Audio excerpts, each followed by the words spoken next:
What's up, STS Nation, and welcome to another episode of Surviving the Survivor, the podcast that promises to bring you the very best guests in all of true crime. And today, a show so good, it happens every Friday. Great Scott, it's your true crime. Phil, you've got to do the finger point or it doesn't count. I've decided after the 9,787,000th one of these episodes, there's no longer reason to officially give you guys a bio and an intro, so I will do it informally.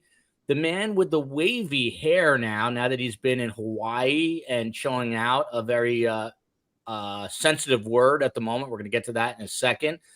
Fil Waters is America's most respected detective, as I like to call him.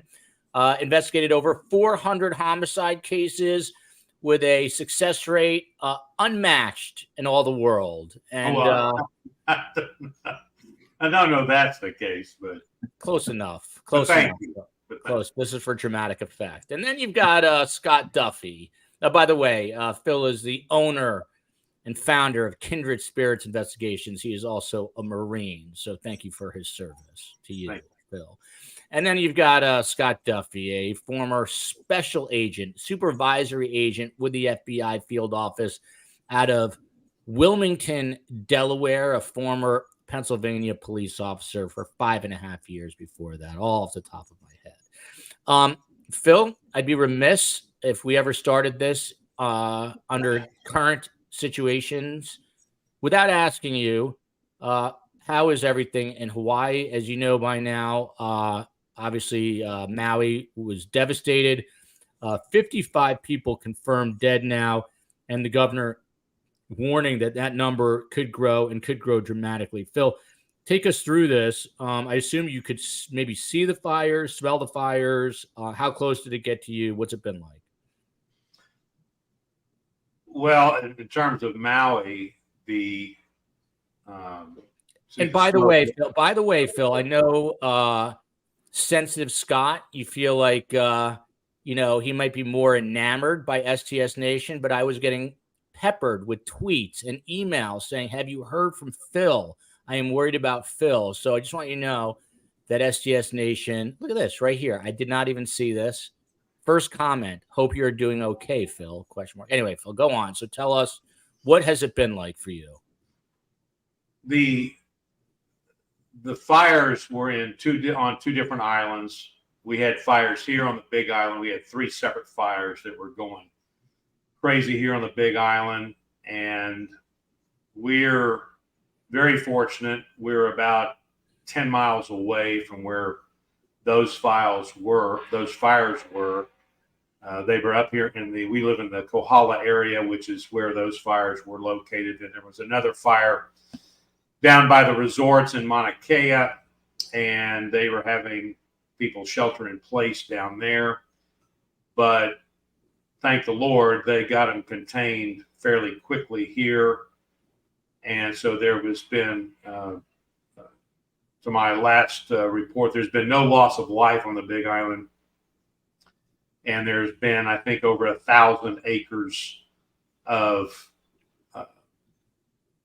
property that's been burned. I think there's been some minor structural damage, but we've been very, very blessed here. Now on Maui, it's a completely different situation. Maui has been devastated, and the area of Maui that has faced the brunt is Lahaina, which is one of the oldest towns. It's got a lot of culture and historical properties and structures that have been wiped out. I mean, completely destroyed, never to be replaced. I think it's the world's largest banyan tree has also been damaged to a large degree. I don't know if I haven't read that it has killed it, but it is certainly damaged. And then we have, of course, just the loss of things pales in the light of the 55 lives that have been confirmed have been lost at this point. the governor's right. There are still hundreds of people that are unaccounted for, and those numbers are going to rise. So I've seen some of the pictures of the aftermath, and it looks like a war zone. It looks like a war zone, and it's just devastating. It's almost indescribable, the destruction. Yeah, they say that 80% of Lahaina has just been razed essentially by the fire, completely. Oh, it's gone. Yeah, it's gone. And so I haven't asked, at this, as we've been doing, that STS Nation would keep those folks on Maui in their prayers. And this is a time where it's needed in such a way, and pray for divine intervention there. I don't think they're yet contained. I think they may have 80% of it contained, but it's still an issue. And of course, you couple that with we had the hurricane that went by us, and we didn't get any hurricane stuff, but we did get some winds that were gusting up to 45, 50, 60 miles an hour. And that didn't help because these fires all started right in the middle of that. And there's been no rain, so it's been dry. So it was just the perfect storm for something like this to happen. And there have been one of these spots where they find the hot spots, and it would appear that one of the fires started. They found two places where they believe the fires started in the same proximity of one another. One of them looks like it was something maybe having to do with a power line falling or some other outside source of that start of that fire. The other one looks like it may be arson. So there's an investigation right now into that particular ignition point. So who would do something like that? I had no freaking idea, but there's nothing wrong with them that a large caliber handgun wouldn't solve. I had not heard that about the possible arson. I do know that the hurricane passing by, those winds fan the flames. Look at this, Phil. Rachel Gamber, hello, STS Nation. I never make it on live because I'm a busy homeschool mom. Good for you, Rachel. But I had to drop by. Did you hear that, COE? But I had to drop by today to make sure Fil Waters is okay with that awful fire. So look at this, Phil. Rachel, I very much appreciate that. Thank you very much. Yeah. And then we got Mish down in South Africa, spelling favorite in a funny way. My three favorite men, Love from Cape Town. And then Ketchup. Great to hear from Phil from the islands. Thank you for shedding light on the devastation. Hawaii strong, Maui strong. I did speak to Catherine Regier, Phil, as you know, and we're going to do this. Maui Strong Fund. Catherine Regier recommended this. I don't know, Phil, if you've heard of other places to help, but this is the address to help Maui. It's a long address. We're going to put it, I think it's already in the show summary below. And what STS is going to do, talked about it with the COE. If people send us super stickers during today's show, and there is no pressure, we will take those super stickers and donate it, and we will match it as well. So any super stickers today that we get, we will send to the Maui Strong Fund that was recommended by Catherine Regier, and she is on Maui. And I think I can share her story, which was they were supposed to go to dinner. Look at this, Diana Johnson. Thank you, Diana. Super sticker from Diana for $2 there, which is great. But Catherine told me that they were supposed to go to dinner on the west side of Maui, which is where this fire raged. She got COVID and they couldn't go, and that may have saved them. And she is okay with her husband and her dog. And I touched base with her and thinking of everybody. So, scary times. Again, the governor, the Miami County mayor, a guy named Richard Bisson, did say that the casualties could go up. Abby Taha, ha ha ha. Thank you. $4.99 from Abby. Awesome. And Hawaii Governor Josh Green, he came out. He said these fires are going to likely be the largest natural disaster in the state's history. Oh yeah. As it appears like a bomb went off. Look at this. Look at STS, man. Diana Johnson coming up with $20. So thank you. We're going to take all that money, going to count it up, going to send it, and look at this, $4.99 in pounds or euros, I guess, and we're gonna send it over to that fund. And appreciate that. We've got Franklin Graham and Samaritan's Purse is already en route with resources there. So folks are stepping up, and we're very appreciative. Look at this! Wow, STS Nation coming up big. I love this. Thank you, Maureen Gouchard, if I'm saying it correctly. So. Moving on to true crime here. Jersey Jen Castaldi. Awesome. Look at this. Awesome. Thank you. See, Phil? Phil thinks that all the love goes to Scott Duffy. Phil gets love. Hawaii gets love. Well, I don't. Hey, it's not about me. It's about those folks over there on. It's about those folks over there on Maui. In fact, I'm looking at Maui right here off my left shoulder. So. Look at Marina from south of Spain, still paying off my debt to the Americans for World War II, and to God for sparing me from Hurricane Irma at the last minute. May God help everyone in pain and fear right now in Hawaii and everywhere. Very well said. Irma, not to make it about me, that was the last hurricane I covered, and she was a monster. And down, I was walking through 4 feet of water right here in Miami. Laura Waldy, everyone's stepping up. So much. Look at this, Michelle. I don't know what a czar is, but I love it. That's South African. Look at this. Jennifer, STS Nation in the house representing and helping out Maui. So this is awesome. Maddie, David. Awesome. Yeah, this is cool. Look at this. And the COEs pulling them up as I could never pull them up this. Oh, sorry, I didn't mean to do that. Hello from the Netherlands, though. Jana Hertzberg. COE, I hope you have the calculator out and you're figuring this all out. So moving along to what we do best here, true crime with the best investigators in all the land with Scott and Phil. First story up today. Love you guys. Prayers to Hawaii. Thank you. Look at this. K Angle, a super sticker. SP. It just keeps going on and on. I will try to recognize just about everyone. Just Ginge STS family is going to make you match a lot of donations. I see that already. That's good. That's a good thing. It's not a bad thing. 10 euros from Black Widower.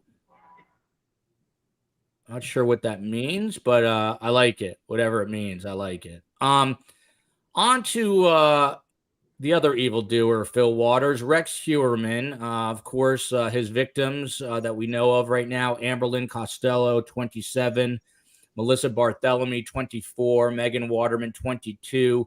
He's also the prime suspect in a fourth killing of Maureen Brainerd Barnes, known as the Gilgo 4. So there's some developments today, both Phil and Scott. Phil, to you first. Lawyers held a press conference. These are the victims of Rex Heuermann's with Maureen Brainerd Barnes, not officially named a victim of Rex's, but he is the prime suspect in her case. So attorneys for the family, for Rex Heuermann's family, spoke this afternoon and said that they're going to be filing a civil action notice of claim, which the lawyer explained they must do within 90 days. And it's basically to protect themselves so they can go back and recoup all the money for the damage done to the home. The lawyers are underscoring how much damage was done to their home, even releasing some photos. Phil giving me a little bit of a grimace. What say you, Phil? Is this a lawyer trying to make money? Should the police be responsible for the way they treated that home, being that this is potentially a notorious serial killer? Do authorities have every right to go in there and dig up everything they possibly can, Phil? The short answer to the last question is yes. They go in there with search warrants signed by judges with enough probable cause to execute those search warrants, and they can do whatever they need to do to satisfy the search warrant. In terms of damages and so forth, I know that in the city that there was a resource available to put a claim in to the city for damages done. Now, I guess there may have been some that filed lawsuits and this kind of thing and so forth and so on. I would, and I'm just assuming this in this particular case that the lawyer coming out, and if they have, this may be the process by which they go through there to make the same similar kind of thing happen. So I don't see this as being anything that's unusual. And yeah, so I think it's just at this point, it's part of the process. It's something they've got to do. Didn't you say something about they got 90 days to? The lawyer explained that they have 90 days to file this notice of claim. Otherwise, they couldn't, recoup any of the money if they decided to then, I guess, formally file. Right. So this is just the process. So they're filing the claim and whatever the requirements are, and that's it. And so he's nice that he's informing us of that, like it's like what we're supposed to be sympathetic to this suspect, this evildoer, this person. I don't know, but sometimes these lawyers, I mean, they just need to shut up. Just quit talking. We don't need to know every freaking dirty detail about what you're doing. So I don't know what the emphasis is there, but anyway, nothing unusual. Nothing to see here, folks. Move on. Maybe they smell money. I'm coming right back to Tali, but look at this. To make Phil happy, the Netherlands in the house, followed by Scotland, the global community coming out. And then we got Tali in Israel.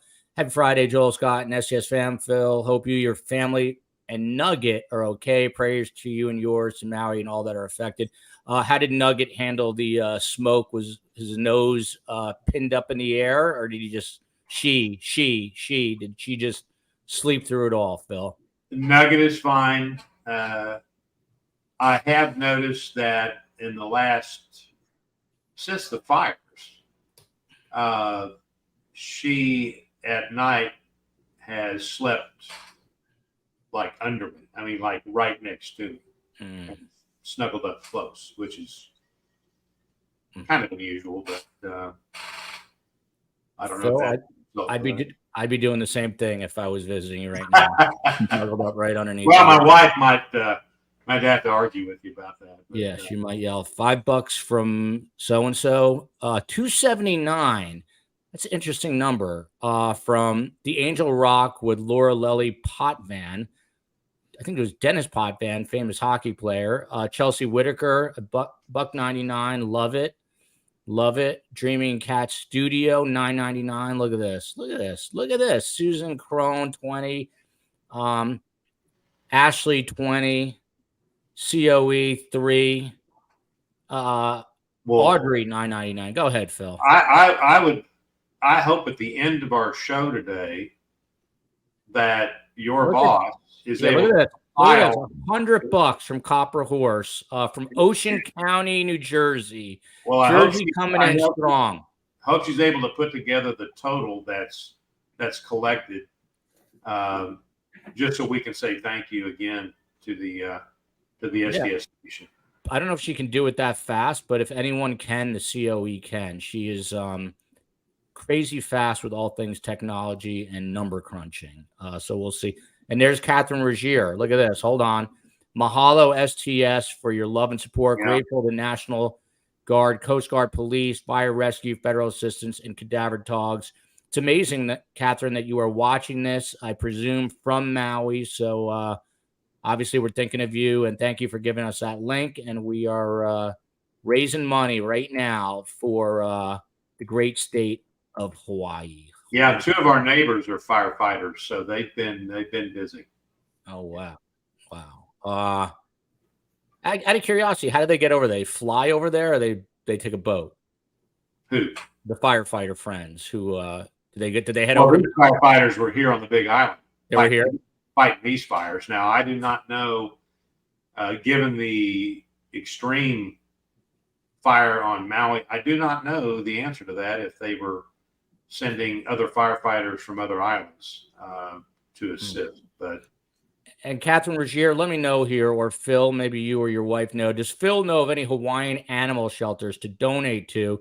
I'd like to help the animals out there. Also, happy Friday, Phil, Scott, Joel, and Nugget. There are some, and I can get that information. And we'll put it in the show summary today, and I'll tweet it out once I get that. And that's a good question. Love and prayers to Uncle Phil. Look at this. So Scott Duffy, the silent assassin, has been living up to his name. You haven't said a word yet. A couple other interesting things out of this press conference. One of them is that the lawyer came out, this vault that has been talked about in the House. He said, this is not what you guys think. This is a tiny little thing. He said something like 2 by 2 or something along those lines. The wife apparently knew about it. I've been calling her Asa Ellerup. Apparently it's Asa, I believe. And said it's not a gun vault and it's not soundproof. Does that give you some sort of, and by the way, that creepy doll as well that was much talked about, that creepy doll, the lawyer went on to say that was Asa Ellerup's collectible. Look at this. Sandra, 1999, prayers for Phil, his better half, Nugget, and Hawaii. Fridays are my favorite. She just went off there. GG5, $20. It keeps going up there, Scott. Maui Swift, fitting name for this.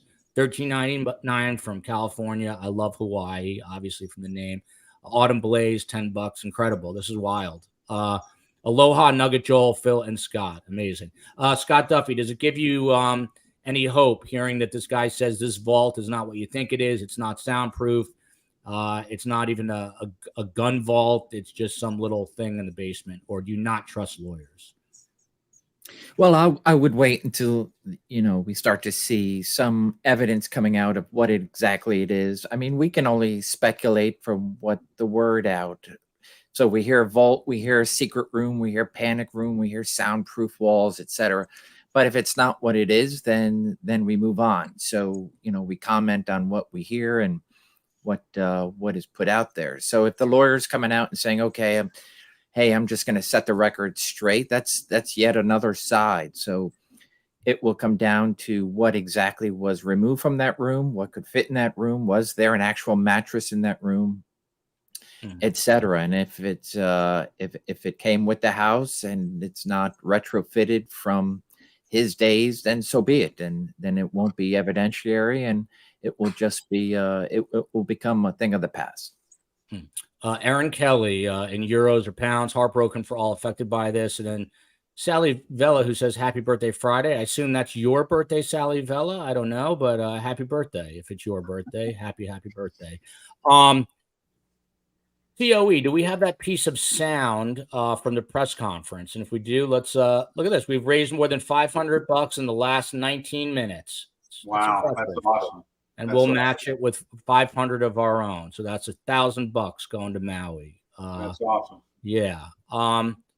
Thank you. Mahalo. So while the COE is doing all that behind the scenes, here we go with the sound. Get back a little bit of normalcy, but it's our heads down at night. Food, water, clothing, shelter, a roof over our heads, a place to lay, our heads down at night. All of those things they were deprived of summarily without any warning. And every day that goes by, again, kindness of strangers, we appreciate that. They help get back a little bit of normalcy. But it's not going to be enough. Every dollar counts. Obviously, they have a long way to go. It's not going to be enough today. It's not going to be enough tomorrow. It's not going to be enough for months, maybe years. So in order to piece back what's been crumbled into a million pieces, it's going to take a very long time. And that was a little tough to hear. Not the COE's fault, but the audio is terrible. But basically, he was saying, this is the attorney for the family, that the house was torn apart so badly that they basically are going to need help. They're going to need donations. It's interesting. I don't recall a time, to be honest, where a family of a suspect has gotten this kind of love. And I'm not saying there is anything wrong with it. I just think it's interesting. I can't remember. If anyone else can, I'd be interested to hear. And it does get a little sad here, Fil Waters, because at the news conference today, the attorney also came out and said that the now estranged wife who filed for divorce, this Asa Ellerup, She is battling both skin and breast cancer. She has for the last couple of years, and she needs to be in treatment for the next year to 18 months. The problem is the insurance was under Rex Heuermann's name, under his policy, and there's only funds to cover it for another 2 months, and he is locked up for the foreseeable future. That's sort of tragic. Does it bother you at all? Or what, I mean, what could she do? I don't know, other than get donations, I guess. Well, in terms of the reality, that would be the route to see if people will contribute to them. The bigger picture here is that this evildoer has left tragedy in his wake from every way possible. So his family has now become, as many, you've talked to the daughter of the BTK killer. It's the same situation here where we have collateral damage is the family. And in this particular case, it's exacerbated by the fact that his wife is being treated for cancer and the insurance is under his name. And because of what he's done, he's now affected his family in a way that will never be repaired. Will never be repaired, whether by money or emotion. So it's just it's a horrible thing all the way around, and he's now in a just a rhetorical sense. He's taken the lives of his family with him. So it's this guy's he's just another evildoer that hopefully is going to be brought to justice with all of this. And a special award goes out to Michelle Cavernos, otherwise known as Mish. Ding, ding, ding, ding. They all got the glasses memo. 3 of us. Scott was debating whether he says he needs his glasses. And I said, put them on. And Fil Waters echoed the sentiment before we came on. And Phil said, let's see if they notice. And they noticed. And look at this. Family attorneys say Rex's now estranged wife and children should be considered victims. Attorneys say the family is struggling emotionally, physically, and financially. That is true. But look at what Sally Vella says. Look how cerebral they all look today. Very handsome. I love it. Look at that. Look at that. So Scott Duff, by the way, Scott Duffy, I did Court TV today. I'd been on before, but never with Julie Grant, who is awesome. 8 a.m. this morning. Working. She's a sweetheart. Yeah. She's great. Yeah. I didn't know she's I don't know if I'm supposed to say this out loud, but it's public. It's on the internet. But she's married to a country singer. Find that interesting. And I think he's somewhat successful, this country singer. I forget his name though. Love Scott's new glasses. Let's hear from STS Nation about the glasses. Whose are the best? Whose are the worst, and why? And we'll get to that probably in 3 hours when I catch up to all the comments. Scott Duffy, back to you. So there was another story that came out today in the wonderful New York Post. I actually think it was broken by Newsday, though. They interviewed Suffolk County Police Commissioner Rodney Harrison, and I always like to give credit to the local news outlets because they do a lot of the hard work. And they say that his behavior, Scott Duffy, this suspected Gilgo Beach murderer, was very disturbing, his behavior, while being tailed right up until his arrest. That is what this police commissioner, Rodney Harrison, did in fact tell Newsday. People asked, was he getting ready to kill? And the police commissioner would not say one way or the other. However, this is a quote. He said, but he is somebody that was still engaging in activity that was disturbing, be it his internet searches, be it engaging in other activities that he should not be engaging in. How do you read through the lines there, Scott Duffy? This is coming from a police commissioner who has to be careful with the investigation. Do you think Rex Heuermann could have been getting ready possibly to strike again, and that's why they intervened? We've seen that video, Midtown Manhattan, where they circle him. Or is it just that he was looking up really weird, kinky, disgusting, disturbing things online? All the above. You're talking about a a 12, 13-year-old investigation of when the bodies were recovered, right? And then you have bodies recovered that had been missing much longer than that. So you're talking about a long span of years. You're now, and then with regards to the specific location, with regards to Gilgo Beach and the surrounding areas, it seems to have been dormant to the time of arrest. And once they locked on to him, and I think the commissioner, or with regards to the press conference from the district attorney, that there was some impetus with regards to him purchasing a burner phone, and so thereby was this behavior starting up to the point that it's going to go exactly where they had suspected it. And it's one thing to be a part of an investigation when it's been cold and now it's renewed, and they lock in an idea suspect, and that suspect is kind of engaging in similar activity. Let's just call it non-violent, non-physical violent crime. You then want to allow, as an investigator, let's say they wiretap, let's say they're following him, surveilling, recording, and all the above. Scott Duffy, let me stop you for 1 second. Catherine Regier in Maui letting us know right now with another sticker, which is amazing. Maui Humane Society for donations to animals, everyone. Maui Humane Society for donations to animals. So if anyone wants to donate to help the animals, and many were displaced, and I'm sure a lot were killed as well, it's the Maui Humane Society. Go ahead, Scott. Yeah.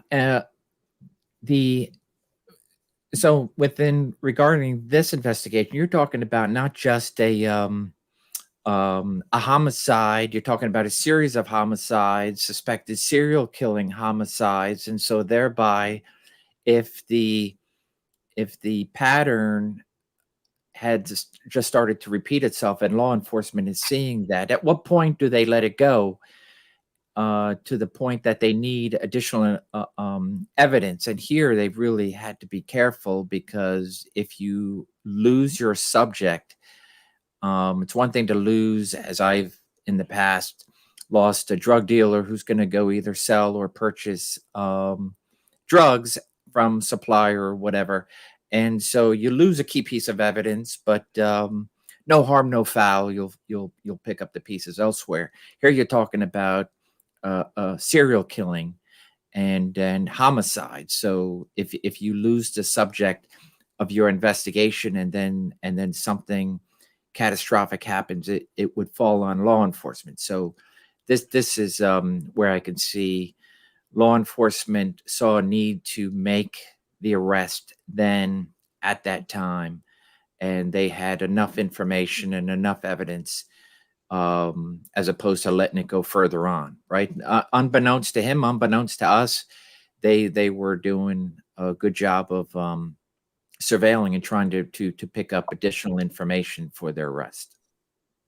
Moto 88 with another super sticker. And look at this from Tali. These are shekels, I think, from Israel to America, our best ally. Prayers to all. STS strong. Scott Duffy has been to the Holy Land. Carrie G. Girls don't make passes at guys who wear glasses unless it's Phil. I don't know how to feel about that, Scott, me and you, but I'll take it, and I like it. Well, thank you very much. I appreciate that. I take it, and I like it. I think Phil. I think Phil is blushing right now. I love it. Super sticker from Zucia, California. Love that name. $5 from her. And then we've got, look at this, Irish McGlass. Oh boy, I caught a live discussion with STS and the Friday Boys. Welcome. Glad to have you. And then I love seeing this. Hello from Cornwall, England. Love Scott's glasses. Scott's glasses getting a lot of love, I'm seeing here already. I am not T-Pain. Coming up big. Hawaii, all of us in STS Nation love you. We are praying for Hawaii. We are happy Phil and his family are safe. P.S. Turdberger, I guess that is Kohberger, sucks. Pater Radar, if I'm saying that, or Pate Radar, I don't know. These are hard. It's like trying to read license plates. $10. Felicia's $4.99. Tiger 79. Look at this, $20. Prayers from Maui. Unreal. This is amazing. I can only picture the COE behind the scenes with 3 kids on her lap, and she's trying to calculate numbers, cursing at everyone while muted. So glad to see it. Glad to see it. Fil Waters, back to you on this. So this is back to Rodney Harrison, the police commissioner. This was an interesting quote to me. He said to Newsday, something I was very, very passionate about was regarding the need to see what his lifestyle is. He said of the intense surveillance leading up to his arrest, he defended calling Rex Heuermann a demon that walks among us and a predator. I am very confident that Mr. Heuermann's our subject. And he says, because of my confidence, I'm going to call him what I want to call him, somebody that ruined families, somebody who's a predator, somebody who shattered lives, and not just one, several, and there may be more. And he goes on and on. But what about this part of the quote here where he says he really was intent and passionate about seeing what his lifestyle is? Is that evidentiary? Is that what he's talking about there? What do you make of it? Well, first, I want to give kudos to the commissioner for his evaluation and his labeling of this evildoer. And I love the way he explained it. So having faded some heat about our original evildoer and referring to him as that from all the bedwetters that are more concerned about his name than they are about the situation that he's found himself in. So kudos to the commissioner. Regarding the other things, look, he's a former detective, NYPD detective. I would tell you from that perspective, that's what he's speaking from. And we as homicide detectives, I can tell you, and I've talked about it a lot, and I use the term a psychological autopsy. That's exactly what the commissioner is referring to. It is always, always interesting, and it can become evidentiary when we start peeling back the onion on someone like this, and eventually at some point in time it's going to start to stink, and then it will bring you to tears. So that's exactly what's happened here. That's what he's referring to. I am in complete support with what he said and what his goals were and why he was interested in that aspect of this investigation.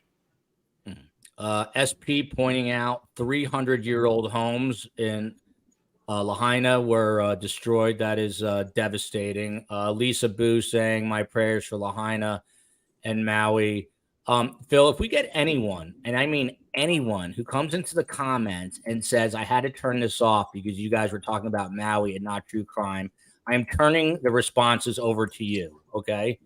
I will personally turn those responses over to you. I can just tell you, if that happens, I wouldn't piss on them if they were on fire.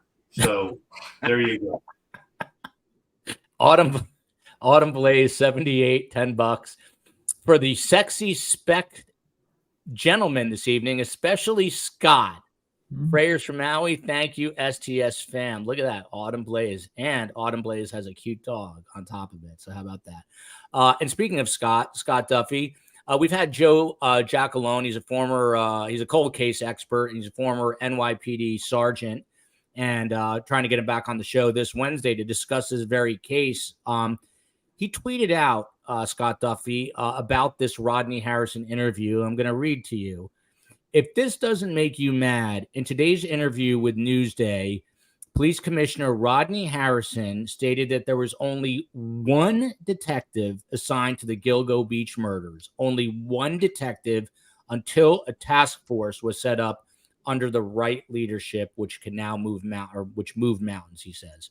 What about that revelation that, and I don't think anyone knew this, that prior to this task force, I think getting set up in February of 2022, one detective, what say you, Scott Duffy?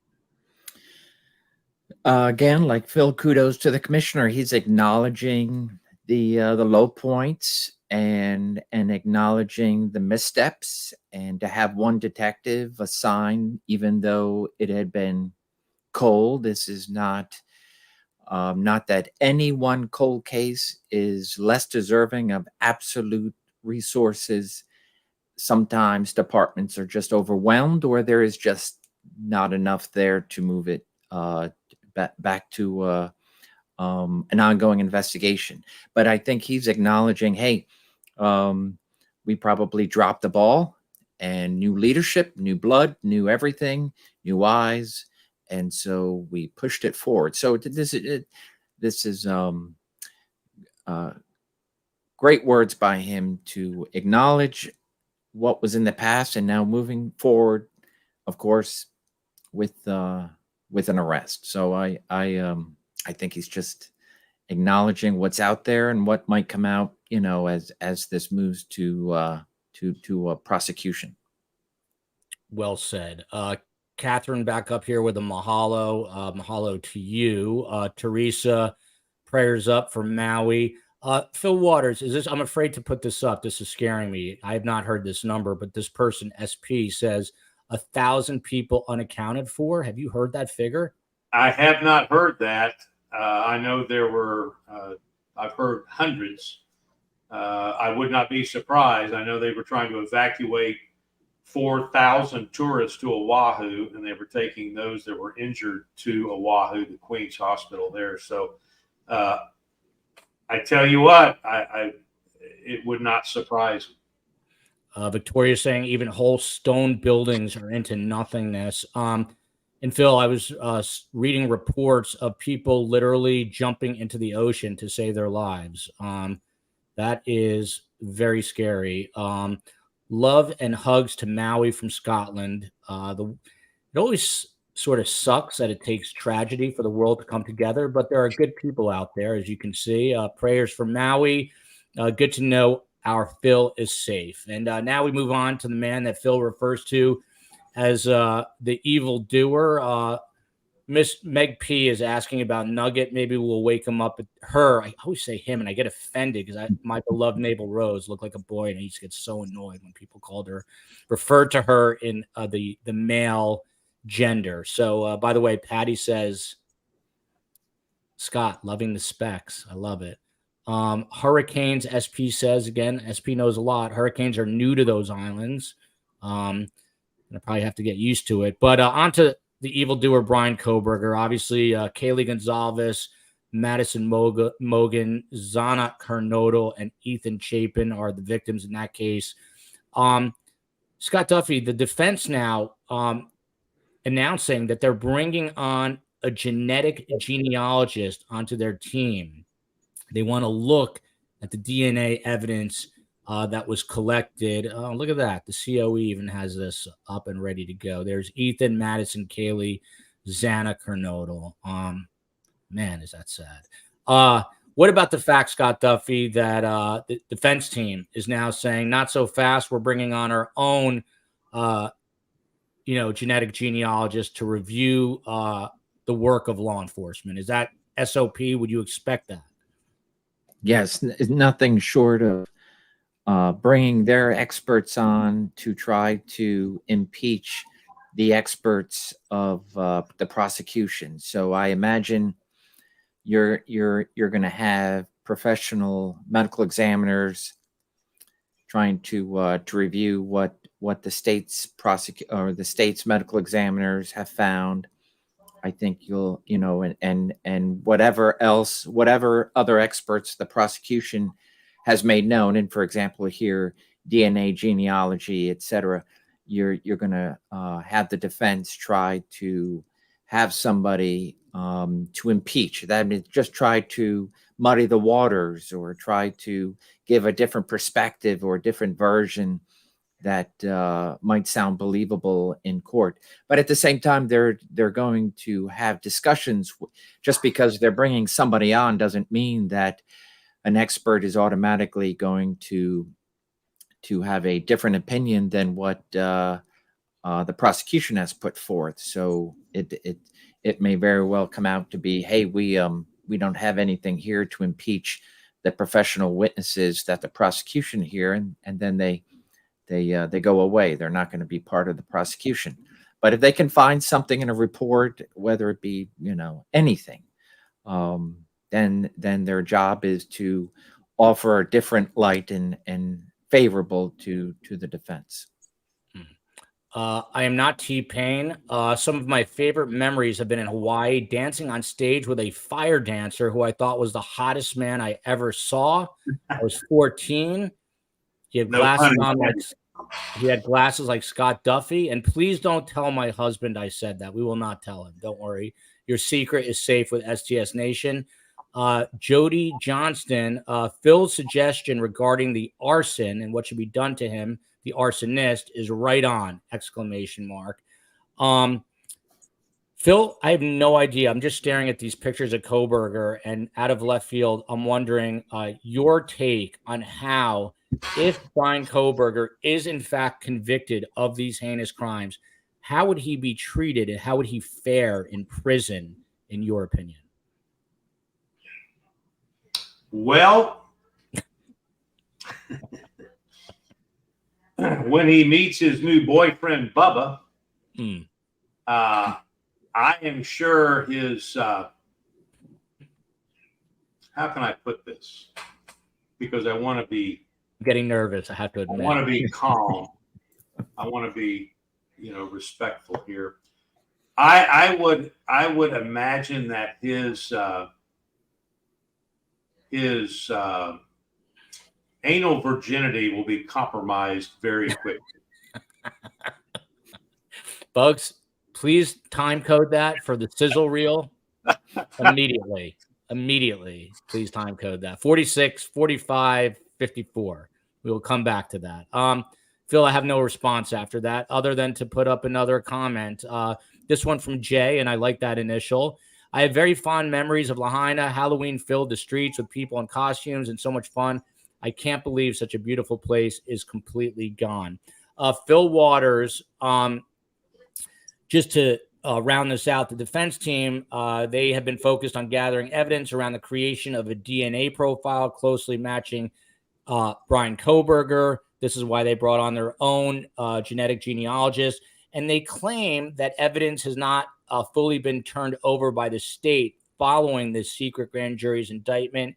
And that is why they have hired this person out of California. They argue that they should have access to the information to verify its quote unquote compliance. Is this gamesmanship ahead of a possible trial, or is this warranted? Like, should they be doing this? Say that again, what they're wanting? I'm going to paraphrase that to you. So they want, they say that the evidence has not fully been turned over. So I think what they're doing is in essence, they're forcing the state's hand by bringing on their own genealogist, who's now going to have to get that evidence and make sure that they comply properly when doing this DNA tree to catch him. Well, I mean, that's a Brady issue. And I can't imagine that the prosecution is not giving them all of the evidence. And so I think that, to use your word, I think that's just some gamesmanship.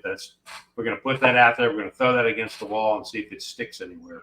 I just, and if they want to bring in their own expert to redo, I mean, that's fine. I mean, that's what they should be doing. They've got to give him the best defense that they can provide for him. So I don't see that aspect of it being anything particularly weird. And Phil, we never got to this, and all those yelling now that I'm not giving Scott equal time, I am. But Phil mentioned this in the last show, and I don't think we ever got to it. So this is the now famous slab. By the way, shout out to Cohiba, Australia, which I've never heard of. Hello to you, Carolyn.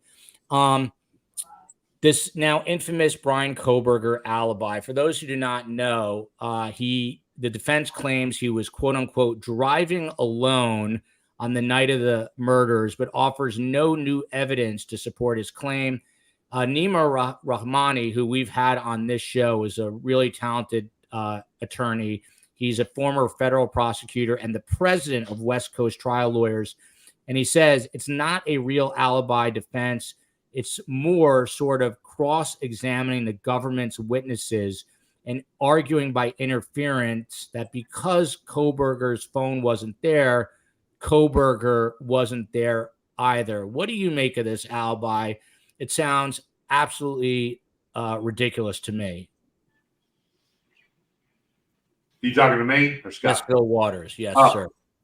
Oh, I think the alibi is hysterical.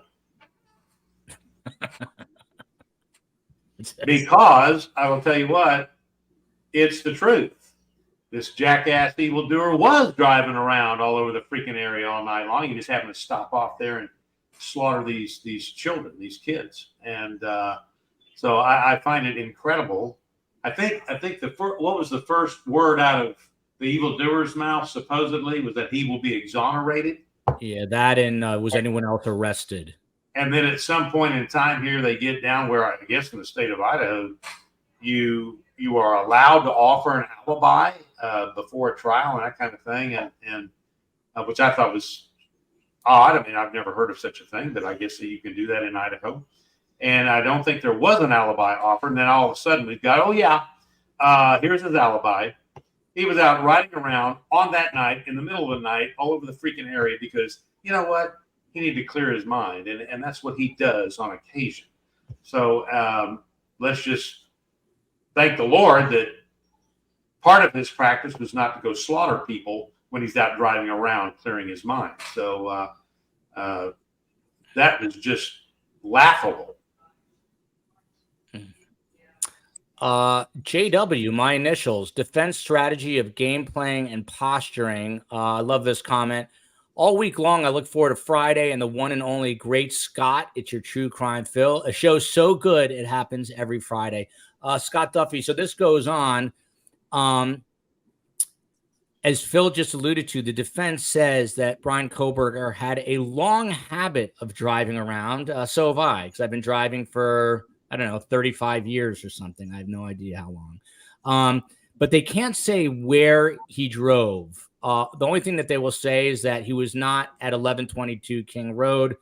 At this time, the court memo says from the defense, there's not a specific witness to say precisely where Mr. Kohberger was at each moment of the hours between late night November 12, 2022 and early morning November 13th, 2022. That's what they wrote in this court document.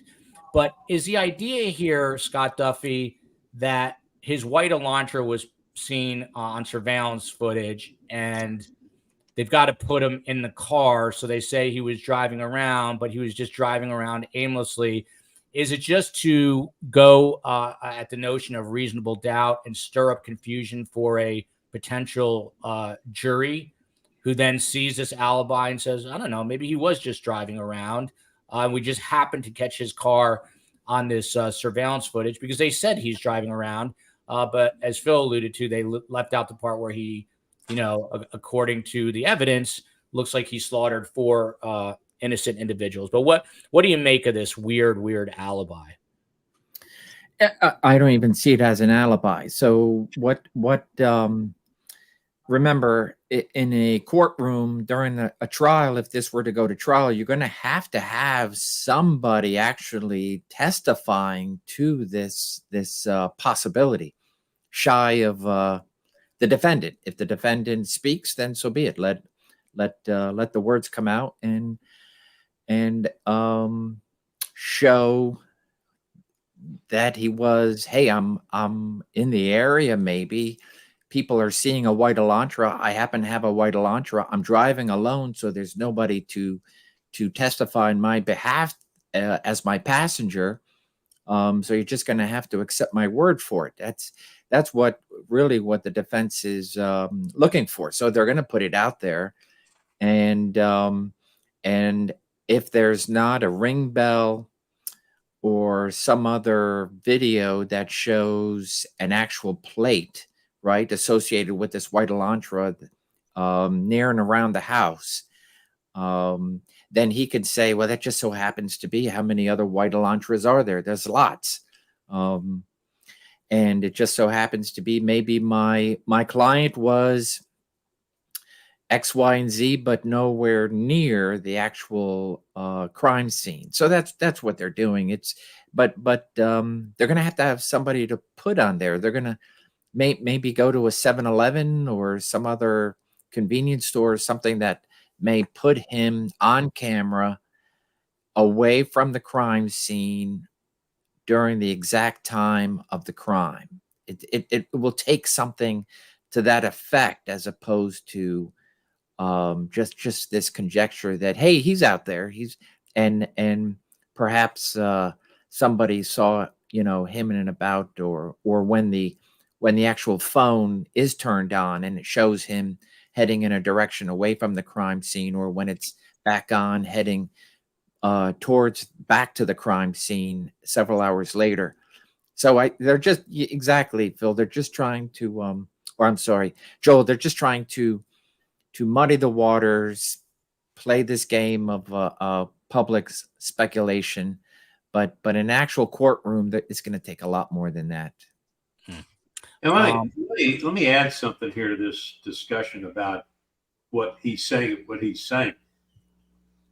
In my world, in Scott's world, when you hear something like this in the interview room, this is what we refer to as an admission. And that's what he's doing here. He is making an admission, putting himself at the scene of the crime, in the area of the crime, on the night that it occurred. So this admission, to me, I would think the prosecutors are just loving this.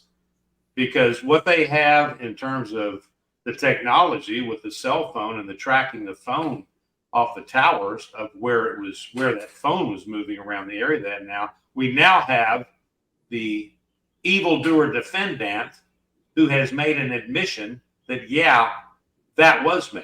I was out there that night. I was driving around by myself in my white Elantra. So I think it's great for the prosecution that he would make an admission like this so open. That is fascinating. Something I would never have thought of. Fil Waters, I have to follow that up then. Let's say, hypothetically speaking, you're in the interview room with Bryan Kohberger, and it's not his defense team, but after you're talking to him for 2, 3, 4, 5 hours, he says to you, I was driving around alone at night. I have a habit of driving around alone at night. I've been doing it for years. How would you follow that up? Would you try to get him to say I was at 1122 King Road? How would you follow up that admission in an interview room? I would say, great. I said, start when you started and give me the timeline for what you did. Where did you go? Where did you stop? Did you get something to eat? Did you get something to drink? Did you drive by a particular location just to look at it? But just tell me where you started, give me the timeline, and when you ended, and where you went, and let him start to expound on that. And Detective Fil Waters, I am Bryan Kohberger, and I say to you, Detective Waters, it was very late at night. I was very tired. I don't remember. I just know that I was driving around. They were dark roads. Well, let's think about it.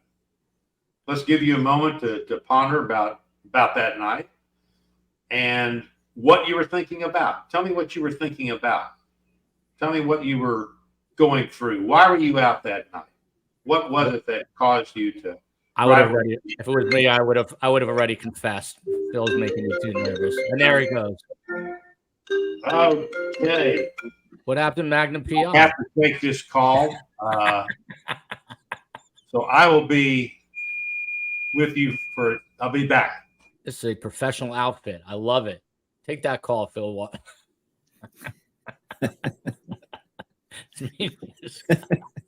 I'm just laughing. I just try to think, like, what if this was CNN and they were like, I'll be right back. It'd be awesome. TV would be so much better. So much better. Let me read this comment. This is interesting to me and cool. The Angel Rock with, so yes, she says, yes, Joel, actually, it's Laura Lee. My name is spelled very strangely. Not really. I just don't know how to pronounce it, but now I do. Laura Lee. And Dennis Potvin, who played for the New York Islanders, Scott Duffy, is my second cousin, as well as Gene Potvin, apparently, according to my dad. So I'm wondering now, Laura Lee, are you Canadian? I bet you are. Very cool. Dennis Potvin, Garden, they used to chant bad things about Dennis Potvin, but out on Long Island, they loved him. So when I was a kid, I used to hear chants of Dennis Potvin, you know what. So anyway, I digress. But moving on here, this is and Scott Duffy, this is tailor-made for investigators, a horrific story. Thank you to Marge for the super sticker, $10. Sherry Lackey, $9.99. Love it. Sibby, $9.99 with a slice of pizza as the what do you call that? What do you call that? What do you call that?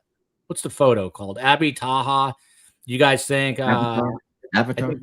Avatar, that's what I was looking for. I think you need a personal assistant for CrimeCon. Will work for airfare. Me, Phil, and Scott, we will discuss that and get back to you, Abby Taha. So Scott Duffy, there's a woman named Rachel Morin. She's a mom of 5. She's also now the victim of a very violent homicide. And this is your neck of the woods, sort of, Phil. This is the border of Pennsylvania and Maryland.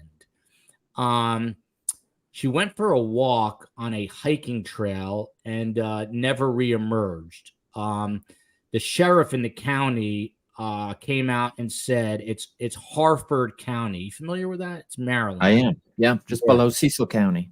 Yeah, there you go. I thought you might know. So the sheriff there, a guy named Jeffrey Goller, came out. This is a horrendous story. Again, a mother of 5. She sort of looks like a fitness influencer, very fit. And the last photos you have of her, she's kind of an aerobics outfit, going out for a run or a hike type thing. So the sheriff says this was an intentional taking of a person's life. The body was found absolutely destroyed by a guy whose last name is next to impossible. Look at this from Jay. $929 in super chats for Maui here today, according to Playboard. Amazing. And we are going to match that. So that's like $2,000 we're going to send over to Maui. So awesome to STS Nation. I'm going to tweet it out, Instagram it out, do all that once we actually get the donation out to Maui. So thank you, everyone. So I'm not going to try to pronounce this guy's name, Scott Duffy, but a guy whose first name is Michael, last name something like, I just said I wouldn't pronounce it, but Gabreshki. Him and his stepdaughter heard that she went missing. And they decided to go search for her. Interestingly, he's a former National Park search and rescue officer. So, and he said he'd never been on this particular trail. And the quote goes from him, "I saw a terrible mess," he said. "There's not going to be an open casket. I can guarantee you that." He says that Morin's body was found in a pool of blood and had suffered severe head trauma. An injury, he believes, could have been the result of a rock. He goes on and says it could have been a rock or a baseball bat, and I didn't see any baseball diamonds. I did see big rocks, and my daughter said that there was a big rock down there that was all caked in blood. There's more to this story. We'll get to that, but this is right now a whodunit. There is no prime suspect. There's no person of interest. How do you begin this? It's out in the wilderness on a trail. Where do you begin? Yeah, so if you have a crime scene, right? She's out for a jog, a run, a stroll, something. You then start doing a victimology, right? Start with what is this routine for her? Is this a pattern? Because you're talking about. And there she is right there, Rachel Moore. And just to stop you for 1 sec, Scott, it is from everything I've heard, she's an avid walker, fitness person. Like she's out there a lot. I don't know if she's on this trail a lot, but I didn't mean to cut you off. Go ahead. Yeah. So, I mean, obviously crime scene, you start with what you have, and so law enforcement cordons off the area of the body and wherever else You may have blood, and then of course from a witness, hey, there's a rock, it's covered in blood.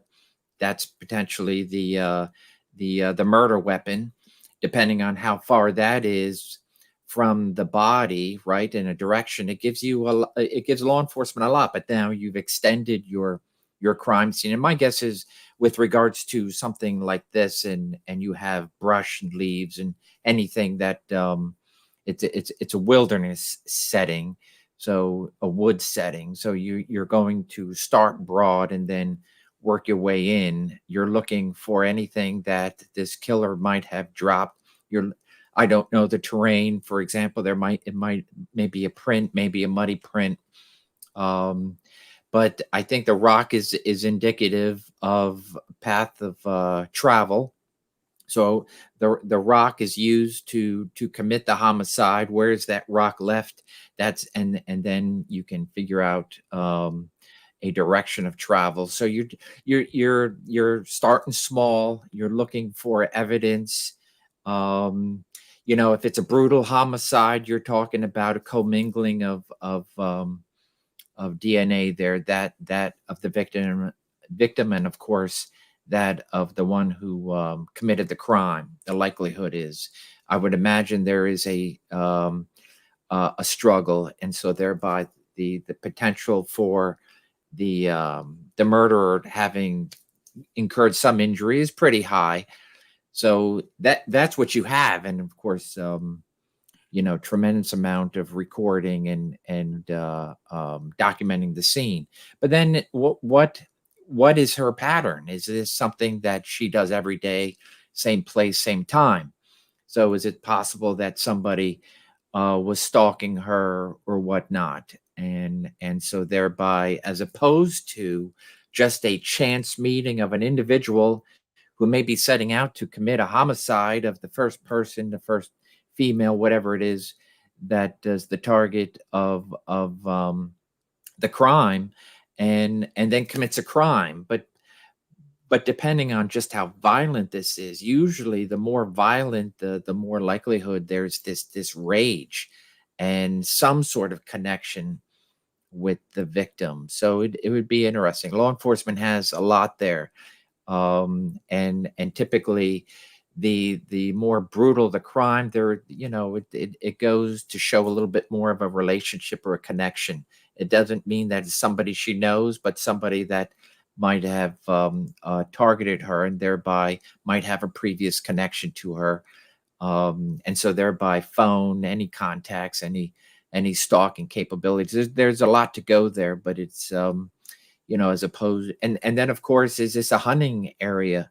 So thereby hunters, they put out cameras and etc. So there's definitely a trove of evidence, and usually with that much brutality, I would think there's a good potential for the killer's DNA being there, or something of the killer being left behind.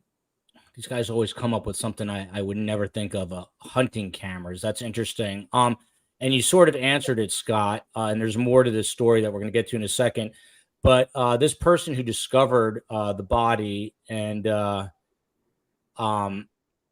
is a former, rescue person. I have to admit openly and honestly, when I first saw him, he looked a little strange to me and seemed eager to be talking to the media. So, all possibilities are on the table, but he's allegedly out there with his stepdaughter. So obviously we have to see how everything plays out. Not making accusations, just letting you know what I was thinking.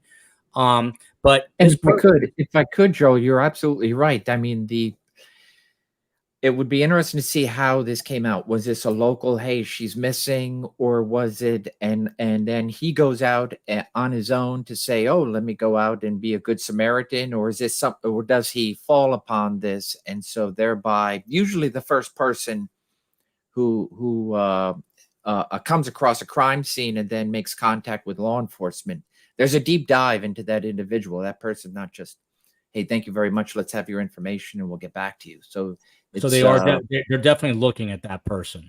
I mean, I would say 100%. Oh, interesting. So You answered this part, but this person who did discover the body allegedly with his stepdaughter with him, and I don't know if that's been corroborated or not, but I think that's the story that he put forward. He said that and this is graphic and gruesome, but essentially said the right side of her face is gone, and there's no way there could be an open casket. And she was brutalized. So again, does that go to a personal attack more than just a random, let's say, robbery? Yeah, absolutely. The more brutal the crime, regardless of the location, is more indicative of it not being random. There's always an exception to the rule, as I've said many times before. But it would be interesting to see if you how old is the stepdaughter? Is this an adult stepdaughter? They happen to go out look. For example, why if you're out and about with a juvenile, that says a lot too of what you're bringing forth.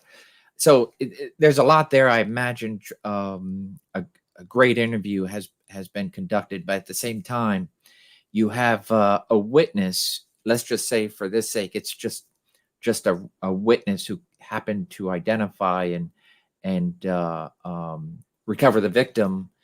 For law enforcement, those statements are very odd to me, and for someone who's, whether is in law enforcement or not, those are just odd statements to make about an individual, especially who suffered a brutal attack, and then to have come across the crime scene with your stepdaughter. So it'd be interesting to see.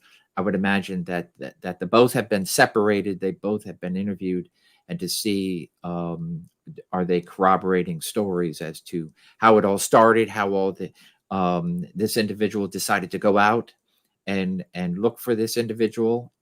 So there's a lot that law enforcement has probably done, and then of course the what does this individual have? Any injuries to their hand or whatnot? Because it's very just like a knife as opposed to a gun, a rock, especially not knowing the size of the rock. Does it take two hands to have this murder weapon in your hands, or one hand?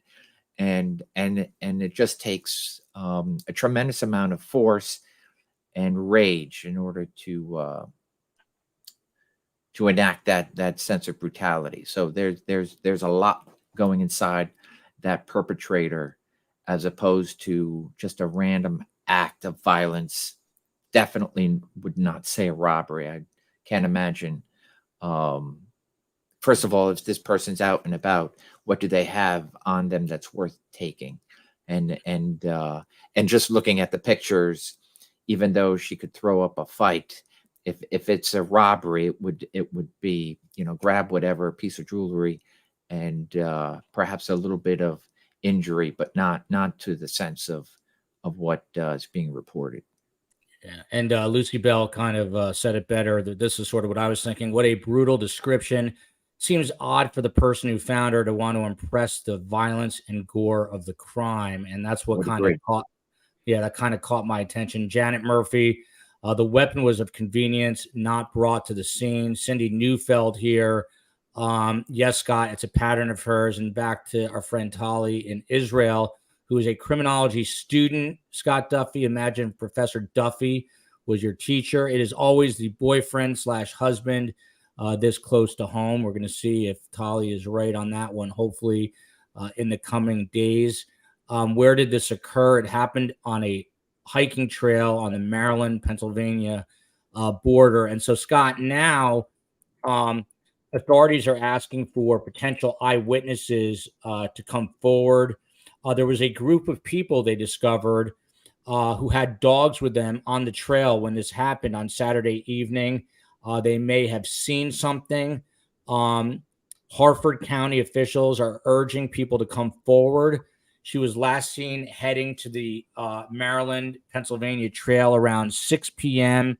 on August 5th. So that was, I think, a week ago, roughly, I think it was last Saturday, Friday or Saturday. Authorities have received, according to COE, have received more than, that's chief of everything, have received more than 90 tips so far. Police are asking officials to say something if you saw something. By the way, don't forget about Ethel. Ethel's at school today, our beloved boxer.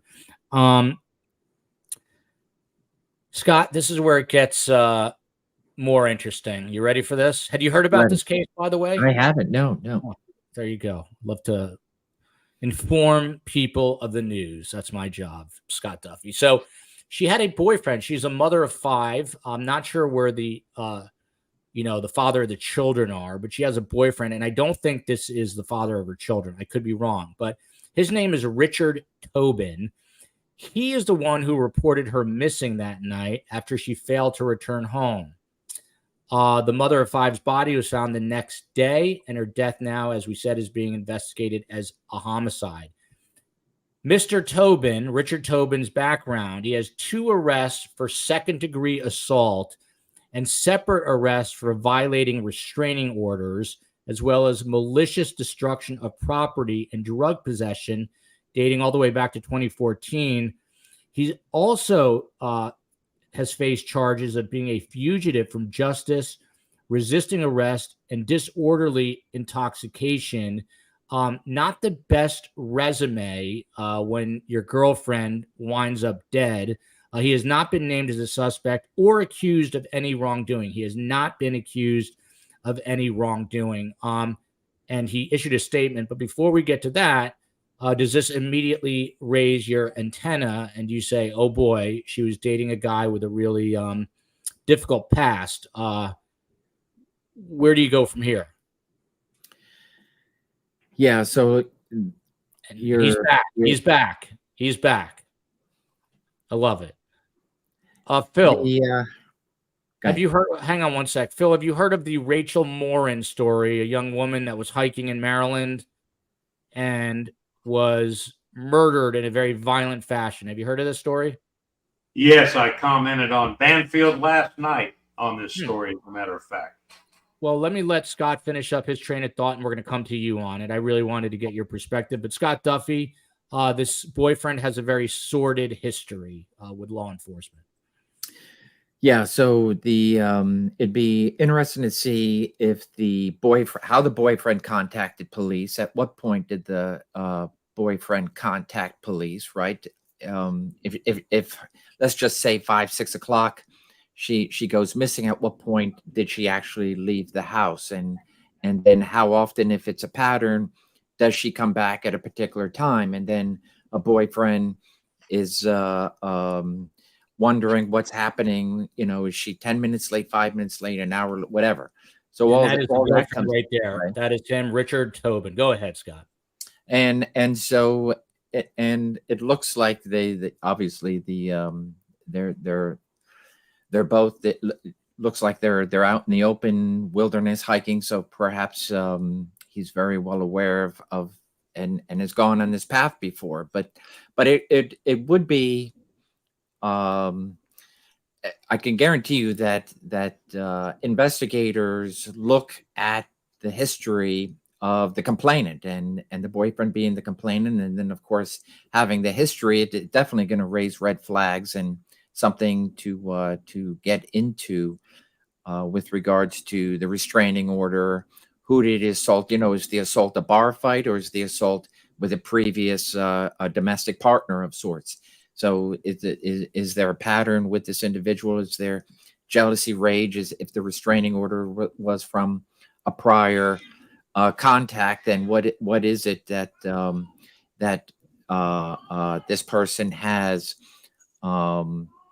issues with, and so thereby has a continued pattern of jealousy, rage, and so forth. So with regards to the individual saying, yeah, it's that type of crime consistent with somebody who's a domestic partner, absolutely, law enforcement is looking at that, and the fact that you have, if the reports are correct about the brutality of the face, then you have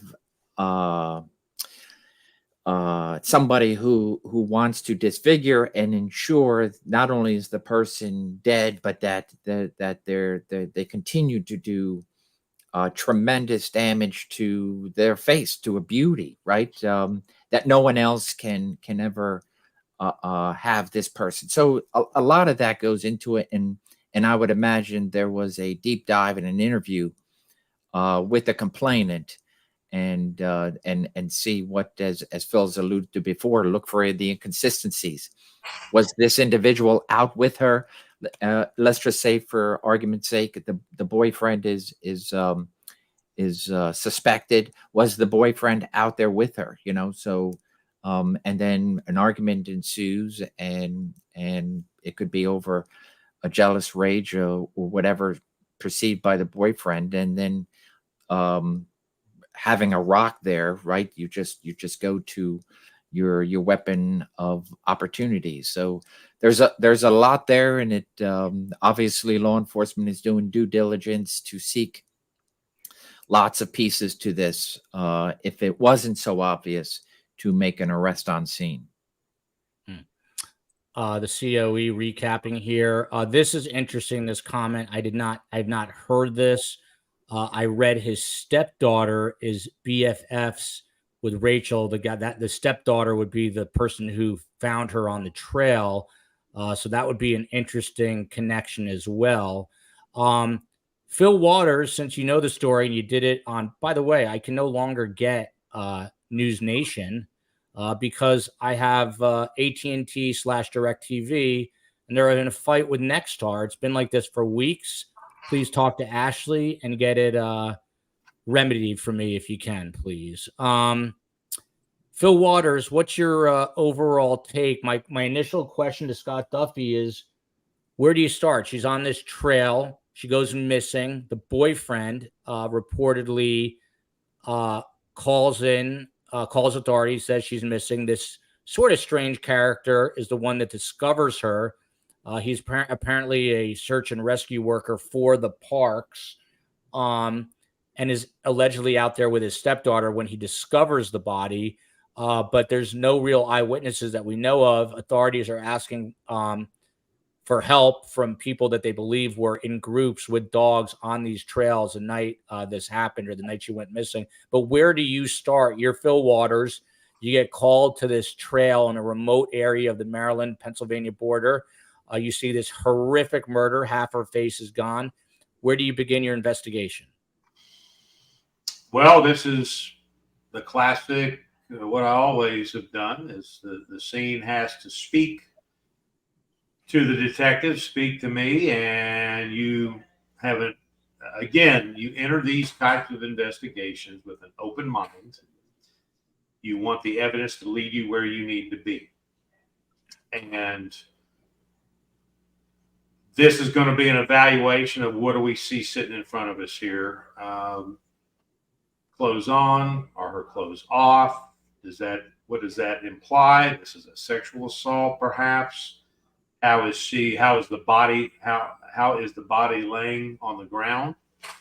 And then what's the trauma that we see on the body?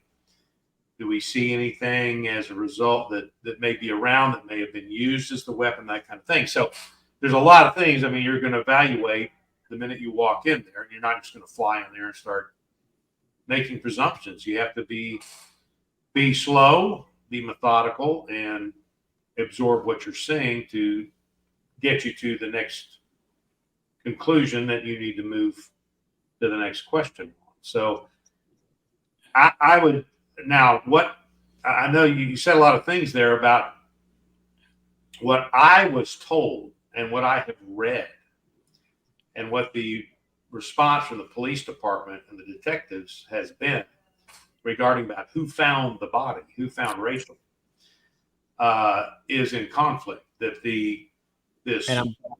Phil, I'm glad you brought that up, because look at this comment from Shivani. I had not seen this. Police are publicly saying that this guy Gabreski, I don't know how to pronounce his name, did not find the body. Now, he claimed to media that he did find the body and really went off in detail about how damaged it was. So, Phil, Is that a huge red flag right there? He Well, allegedly was with his here is the problem. I'm just looking at what this guy has said, and what, in fact, that's what I was commenting on Banfield, was this guy who's come up with this story, and he's in great detail and talks about her face and talks about this rock and it looked like she'd been drugged, and, you know, great details about things. And it was not him. It was his stepdaughter that discovered Rachel's body. And this is supposedly her description to him. And that's what he's putting out. Now, the problem here is you sometimes have people like this, and this is what I commented on Banfield about, is that you have people that feel a need to insert themselves into an investigation. And the things that he has said, the police department, the detectives are emphatic. I mean, they are adamant about the lack of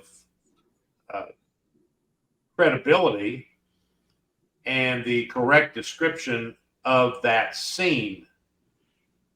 And I mean, they are absolute in saying that what he is saying ain't what happened, which is interesting, because I have to believe that if the police are that adamant about this, then they're trying to get ahead of what damage this guy may have caused by getting up there and saying things that are just not accurate. Now, he could have been up there, he may have stated some facts, but not told the truth. And that happens with people like him. I mean, it's the old deal, you know, when you put 10 people in a row, you tell the first person a story, and then you tell them to pass it down to the person sitting next to them. And by the time you get to the 10th person, the story that started is nowhere near what it ended up being. So there are some problems there with him. That's the old game telephone. By the way, this person that we're talking about, his name is Michael Gabreski. It's spelled. Right. It's a tough name to pronounce because I can't do it. So, and Phil, I know you were away for a minute, but his stepdaughter, and he claimed that he was with his stepdaughter, the way I understood it, and he is a former National Park Search and Rescue officer. And the quote again, since you weren't here, I saw a terrible mess. There's not going to be an open casket. I can guarantee you that. A rock or a baseball bat. I didn't see any baseball diamonds. I did see big rocks. And my daughter said that there was a big rock down there that was all caked in blood. I felt guilty, but when you weren't here, I said to Scott Duffy, this guy seemed a little peculiar to me. Everything about him. Should I be feeling guilty, Fil Waters? If you're investigating this case, are you looking do you have to clear this guy? Oh, without a doubt. Mm-hmm. Without a doubt. You know, you've got on a deal like this, let's just presume that, number one, Rachel, the question I was asked too was, is this a random thing? You know, blah, blah, blah. They don't want to talk about it, the entire story, and so on. And look, given her and you know, a beautiful gal, and there's no telling what kind of people would be attracted to her to do her some harm. And she's got, as I understand it, and somebody correct me if I'm wrong, but as I understand it, she's got these 5 children from 3 different relationships. And she was either had broken up with the current boyfriend or was in the process of. She goes out hiking at 6 o'clock that night. By 11:30 that night, he's calling in a missing person report. Mm-hmm. Mm-hmm. And you know, and Phil, you know his background, right? Because we went through his. I've read about he's had some interaction with law enforcement in the past, and he has had some incidents where he has violating restraining orders, malicious destruction of property, drug possession, disorderly intoxication, resisting arrest, fugitive from justice. Not a great resume, but go on. Well, not a great resume, and he's been involved in some assaultive conduct. If he's got restraining orders and so forth, that would tend me to think, I would tend to think that he was involved in some family violence episodes at some point. And so, and this is one of these guys that, I mean, he's right out there, right off the bat. He's publishing stuff on media. I didn't, I know I've had a problem, but I was in an AA meeting and all this stuff. Well, the problem with that is you've got such a time span. You got 5.5 hours here where anybody could have done what they did to her. And I'm almost of the opinion that he doth protest too much. And it would be interesting to get him in the interview room. Now, but you've got a cadre of possible suspects here. You got him, you've got maybe one of the ex-husbands or boyfriends, one of the fathers of these children. And then you've got a person who may be an unknown to her. However, they have seen her. They are infatuated with her. They want to have some kind of a relationship with her. And therefore, they have sat and watched her habits. I mean, I don't know if she goes hikes at 6 o'clock each night.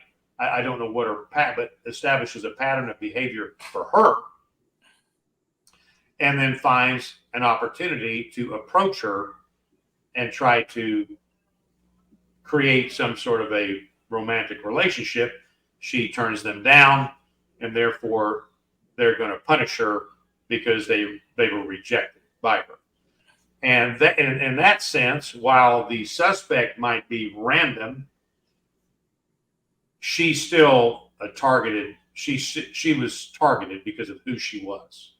So there's a lot. I said it on Banfield. There's a lot of moving parts in an investigation like this. You don't have a straight line to any one, and this boyfriend is going to have to provide.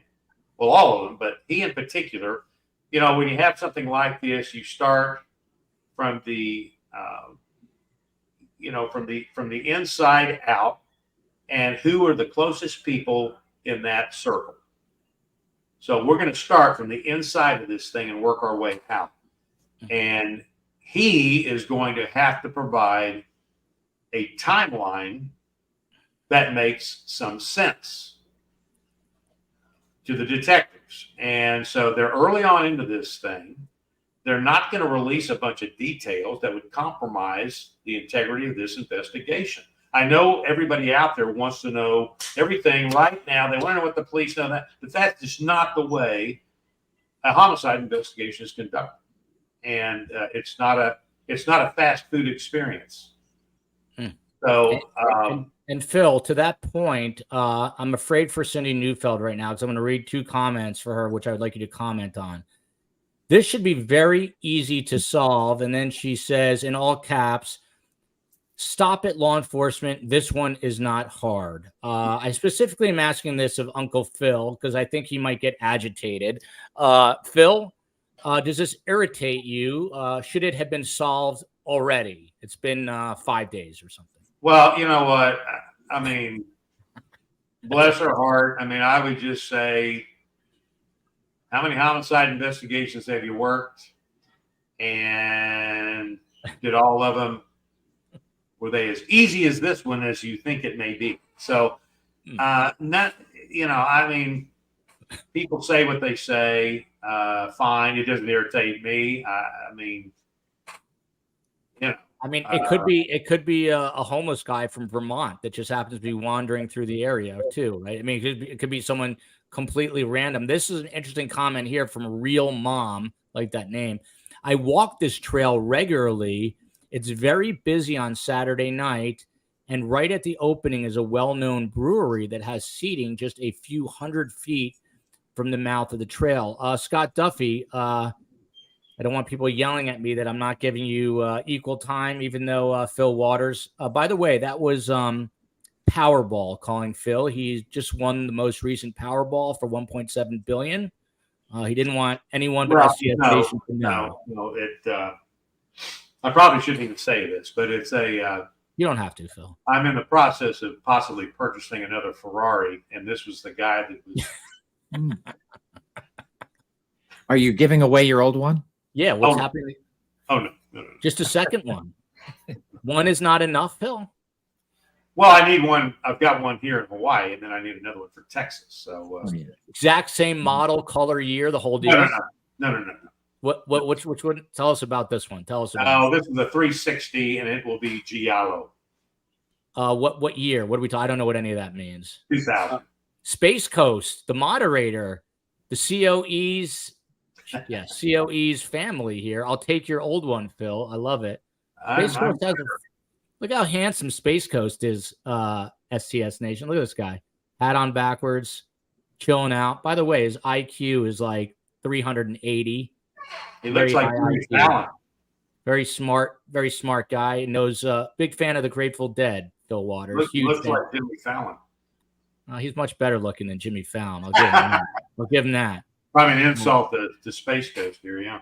He's not of the Grateful Dead generation like Uncle Phil, but yet he knows every single Dead song, show, etc., etc. Rachel Morin's boyfriend, Richard Tobin, called police to report her missing. The mother of 5 was found dead on a Maryland trail the next day. Rachel Morin's death is being ruled a homicide.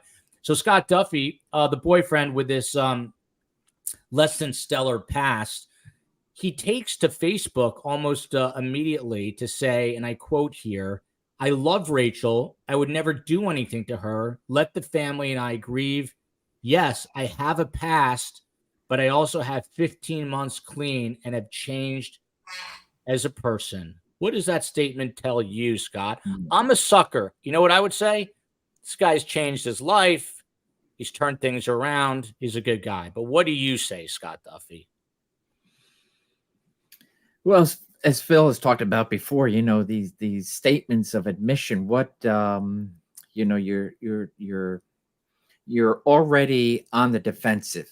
And so my thought would, and more times than not, what do if you're an innocent person, you allow the case to unfold, you allow the investigation to proceed, and you keep your mouth shut, right? You allow whatever it is that's taken place, and you accept what law enforcement's providing you.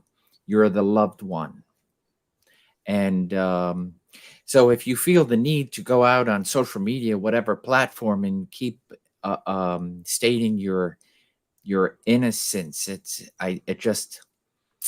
law enforcement loves it, because anytime somebody goes out, maybe he is a suspect, maybe he's already ruled out as a suspect, but law enforcement enjoys anything.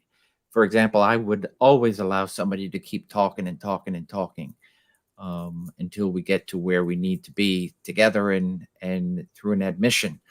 So there's lots of red flags, but totally, I thought Phil was spot on with regards to how you start in that inner circle, rule them out, no different than a kidnapping of a child. Rule out everyone within that household to the point that everybody take a polygraph. And if somebody starts balking at anything that's needed to help law enforcement rule them out, then they, by their own choice, stay a suspect. So it'd be interesting to see what law enforcement has done and how much he has cooperated versus how much he has not cooperated with law enforcement behind the scenes, but feels the need to go out social media and proclaim how great of an individual.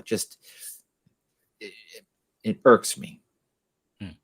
And it irked the sheriff, not the boyfriend, but the sheriff commented on the guy who, as Phil said, he claimed that he found the body, but maybe the stepdaughter found the body. Look at this update. Thank you, STS Nation. You raised more than $1,000 We're going to match donations up to 1,000, but we'll continue to donate any super stickers from this live to Maui Strong. So that's $2,000 going to Maui, courtesy of STS Nation. Love you guys. Thank you for doing that. Wasn't intended to be a pressure sell in any way, but I'm glad that it worked out. So thank you, everyone, for that. That's awesome.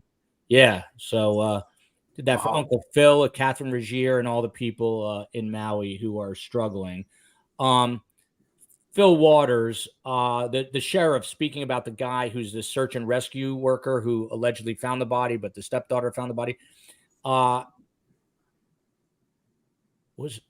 Hang on. Oh, no, I'm sorry. This is about the boyfriend. The sheriff responded to the boyfriend's post. He says, I mean, it could have been his way of grieving. And by the way, this is not the sheriff. So this is interesting now. I screwed this up. This is now the guy who discovered the body, the search and rescue worker guy, responding to the ex-boyfriend. So both these guys were suspicious. So now the search and rescue guy of the boyfriend says, I mean, it could have been his way of grieving, his Facebook post, but it's not about you. It's about her. It's about bringing her home. That's somebody's mother, somebody's daughter. She left behind 5 children. This is getting weird to me because this guy is now is almost teeing it up as though it is the ex-boyfriend, but he knows all these details. Fil Waters, please separate this out for us. What's going on here? Well, he's a possible suspect.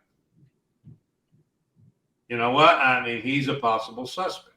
So he is going to have to do the same thing that the boyfriend is going to have to do. He's going to have to provide a timeline of his activities on that day. And cell phones, whatever, I would imagine they're going to collect cell phone information. They're going to be popping the towers to see where these people were at the time. And I would imagine they are doing a canvass of the area. If that is like the one person put on here about there's a restaurant or a bar or something across the street from that place with a lot of to the entrance of that hiking trail, then I would imagine they're going to be doing a canvass.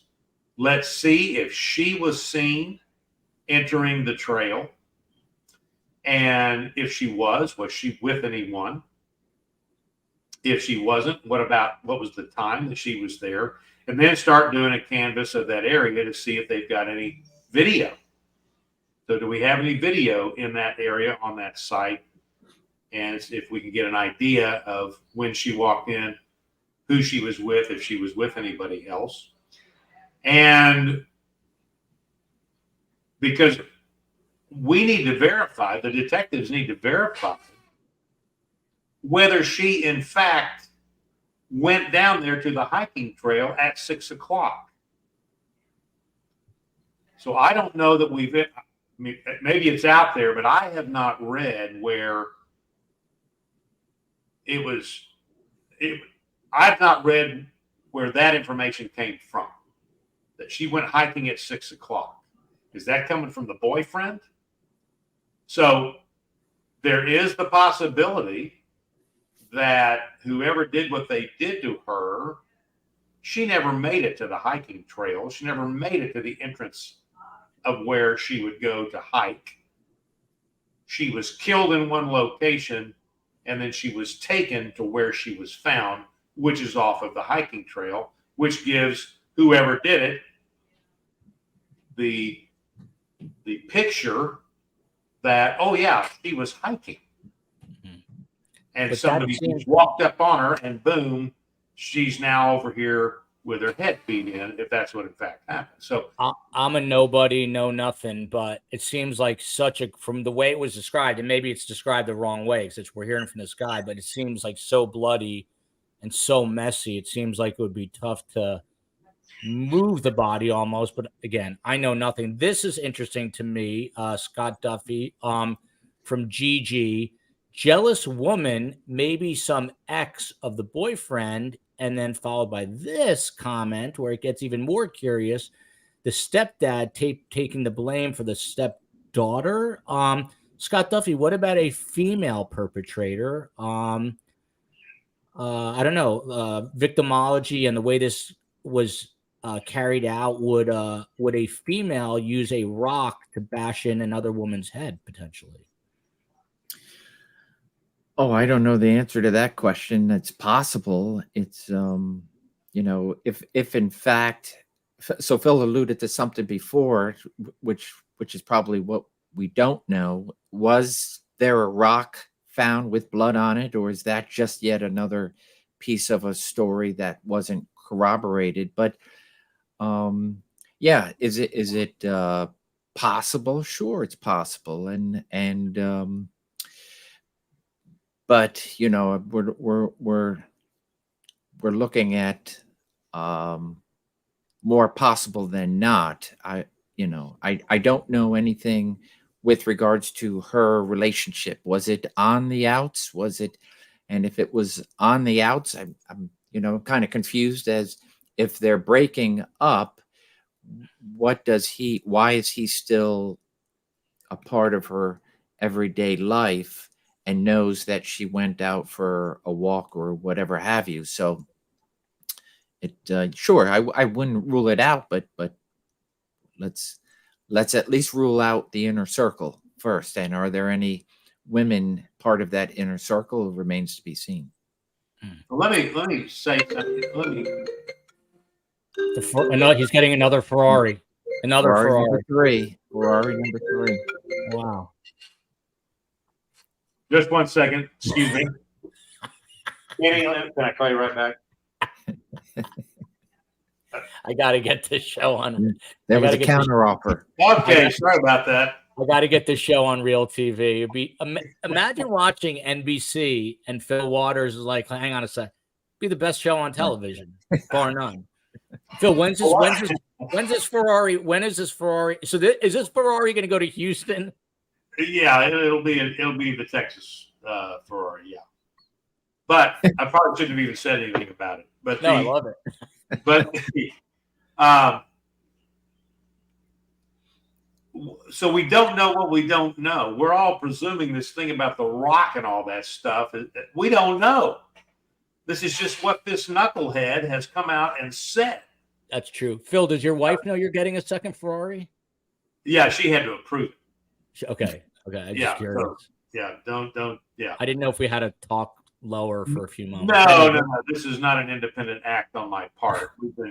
We've been married for almost 41 years, so I know with which to get permission from on something. Does she like driving in the Ferrari? She doesn't drive. No, she doesn't. Not drive, but does she enjoy taking rides in the Ferrari? Oh, yeah. In fact, she suggested today that we're gonna, if the weather kind of clears up here, we're gonna jump in the Ferrari and go down to an art gallery and take a look down there. Awesome. Okay, well, it's good. Now I know your plans, so I don't have to ask for them. Anyway, go on, Phil. Go on. So, but I never should have brought it up. I'm sorry. So when I'm talking about the boyfriend, and just assume, for the sake of the discussion, that whoever, for that matter, they killed her one other place and drug her over to another place. And if there is a rock there, then what are we going to do? We're going to do things at that scene to throw off investigators of where the killing actually took place. So you got to think about, number one, what's the motivation here? If she was in fact stripped of her clothing, then the presumption would be a sexual assault. But that may not be the case either. That may be a red herring. That may be something that was done, and only an autopsy is going to determine whether or not that was part of this crime scene, a sexual assault. So I'm telling you, there's just so many. When I see people that jump up on minimal information, don't know what the police know, what the detectives know, and listen to some freaking knucklehead that's running his mouth, and then they all of a sudden say, "Oh, it's done. Let's go clear it." That's just nonsense. This is not television, 43 minutes with no commercials. It does not work that way. And so I would imagine these detectives are hitting the bricks. They're doing what they need to do, and they're letting the evidence lead them where they need to be. I will not be surprised. I will be surprised if it turns out to be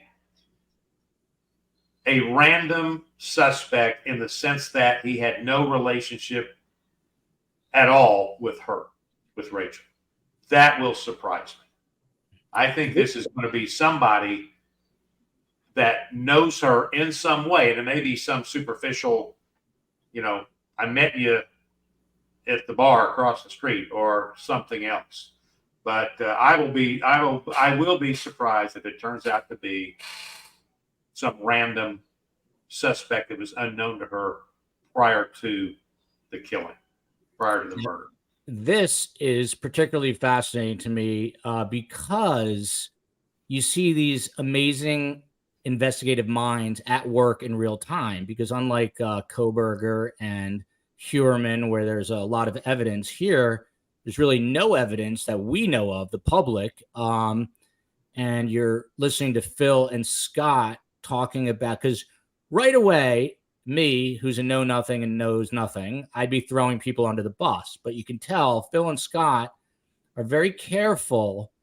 They don't let emotion lead the way. I always let emotion lead the way. And Fil and Scott obviously are very experienced. And as Fil always says, he lets the scene talk to him. Fil also says funny things like he doth protest too much. That's what Fil said a short time ago. And Chelsea Whitaker says, good name for a metal band. That'd be another great shirt. Doth protest too much. What a great name. This question from Mama Blank. I'm actually now very fascinated by this case.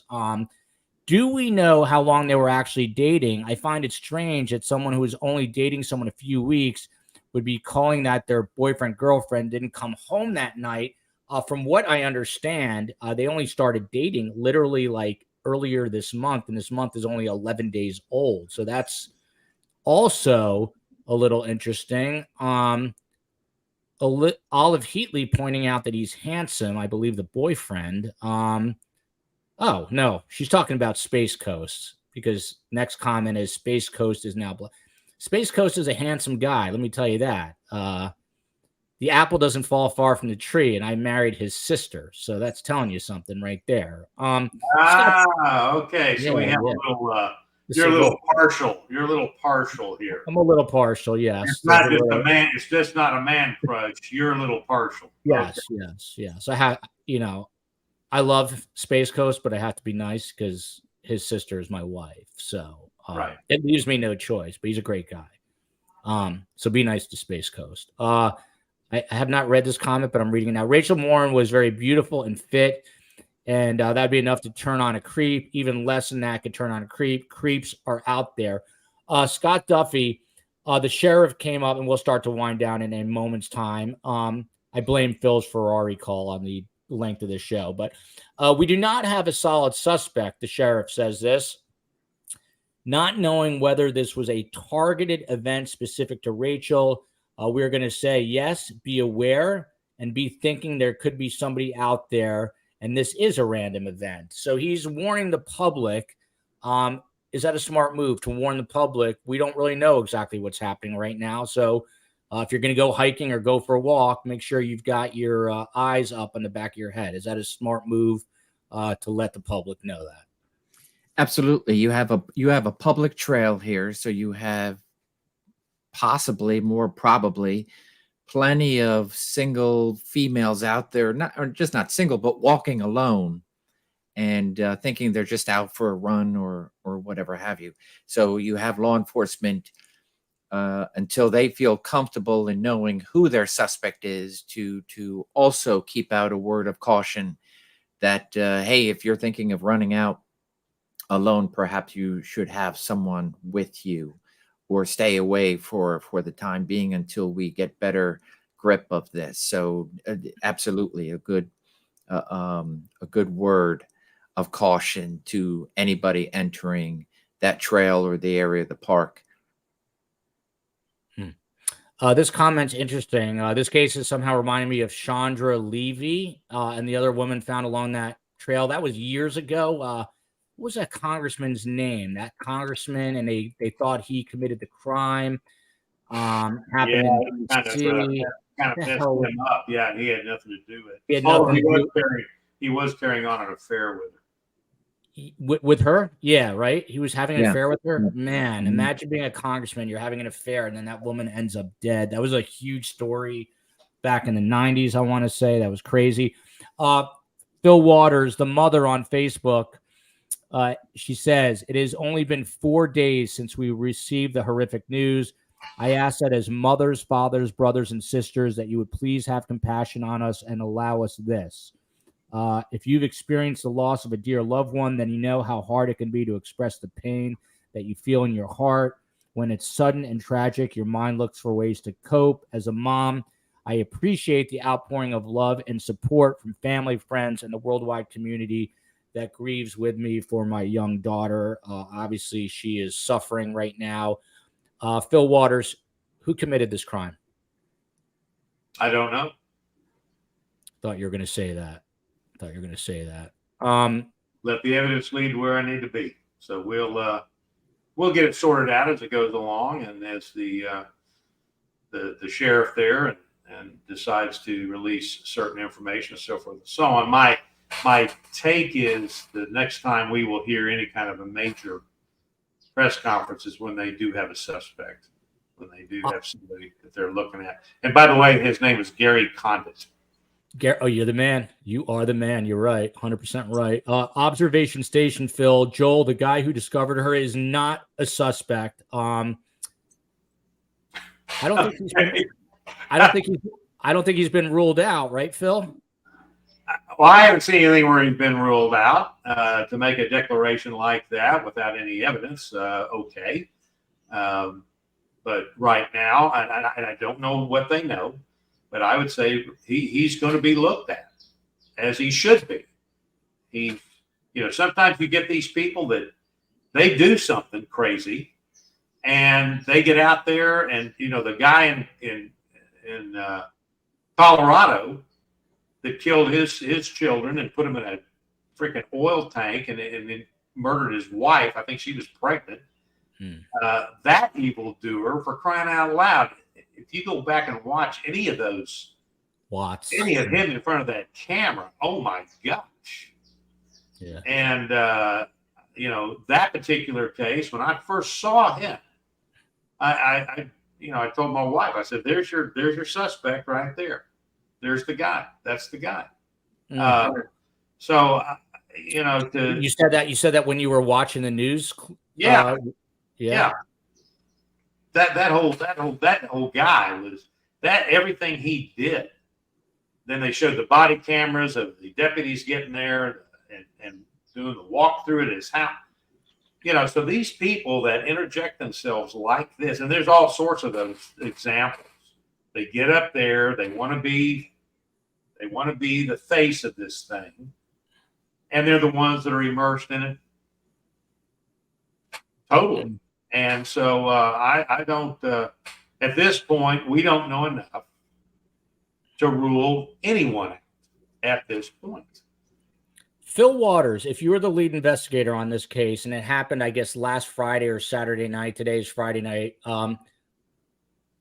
would you be going for a ride in your Ferrari tonight or tomorrow, going for pizza with your wife, or would you be too obsessed, too immersed in this case? Would you be at the office working different angles, trying to solve this case? Well, I wouldn't be obsessed by it. I don't think I ever got obsessed with the case, but I also understand what my responsibilities are. And something like in every homicide that I worked, but when you have a scene like this where you're starting at ground zero, you don't have really anything to go on except you've got some people that you're going to need to talk to that are going to give you some direction. So, but to answer your question, I would be rocking and rolling from this. This would be one of these, certainly possibly early on, this would be one of these 48, 36 hour straight cases and catching a power nap at the office. So, yeah. Catherine Regier from the great state of Hawaii and Maui, overwhelmed with the kindness and generosity of STS Nation. Mahalo. Catherine, I'm glad that we can help. We're going to get a check to that organization helping the people of Maui. Anjanae Marquet, arriving late, but hello from Petah Tikva, Israel. Love the show. Love you right back. It is late in Israel. Say hello to my mom if you see her. What a show. And Scott Duffy, Fil Waters buying Ferraris in the middle of it. I'm telling you, I might be delusional, but if this would, there's a writer's strike right now. I think that NBC should bring us on the network. Phil takes calls. We don't take commercial breaks, or we talk through them. It'd be amazing. It'd be amazing television. Scott Duffy. It would be a lot of fun. It would be a lot of fun. These executives have to loosen up, man. These TV executives. Not going to mention who, but I know another person in news. It's a vicious business. Spent her career in news. Just found out she got canned. Just bought a home. It's a brutal business. It's a very brutal business. Scott Duffy. What are you doing tonight, Scott? Anything fun? By the way, everyone loves your glasses. Yeah, I know that. Well, thank you. Thank you for the love. It's fantastic. Yeah. I haven't worn them, but when I don't wear them, I can't read the comments. So I figured I want to read the comments. So, does the wife like the glasses? Well, they're not. They're just my readers. So I don't wear them regularly. I have a couple of different styles, and this is a true story, and I'm not looking for sympathy. This is an absolute true story. But about 5 years into being married, literally 5 years, my wife comes home one day and says, a couple of my friends said to me that you're sort of cute. I never really noticed before. This is a direct quote. Said that to me. It's nice. I said, wow, that's really beautiful. I appreciate that. Oh, yeah. Space Coast is listening right now.